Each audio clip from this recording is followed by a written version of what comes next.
that there is no such thing as an average woman. I don't know if you knew that or not, but it's in the data. There might have been an average woman back in the 60s when women tended to marry around the same time, have around the same number of children starting at the same age. But that hasn't been the case for many, many decades. And of course, there's no average woman. Yet researchers do tend to talk about this thing, the average number of children per woman, which is really, we're talking about average person, average parent. And of course, we don't talk enough about men in this. I want to say up front, we should talk about men more. And the reason we don't is we just don't have the birth records. We've got so much information on women, but it's men too, it's parents.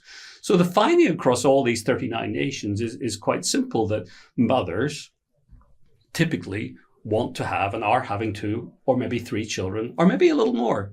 And that's been the case going back in the UK, going back to 1970. So once you have that first child, more likely than not, you're going to go on and have a second and possibly a third and maybe more. And that trend has not changed. Mothers are having the same number of children as decades ago. And actually in the US, it's the one country where you actually see an increase, not a decrease, an increase in the average family size. So in the mid-1980s, American mothers were having 2.4 children. It's now up to 2.6. Wow. But that's the opposite of what people think. People think that family size is decreasing. And we know that the total fertility rate, which is this average number of children that women have, is 1.4. And most women want 2.4 children. So the automatic assumption is, well, everybody's having about 1 fewer child than they want. But that's not true. Mothers are having around the number of children that they want to have. We've got this bigger and bigger group of women who aren't having any children at all. And that's the exact reason why I wrote this research paper, because, what we've been tending to do in demography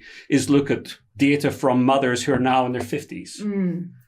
And this, that means women have had a full opportunity to have a family or not, and we can look at family size.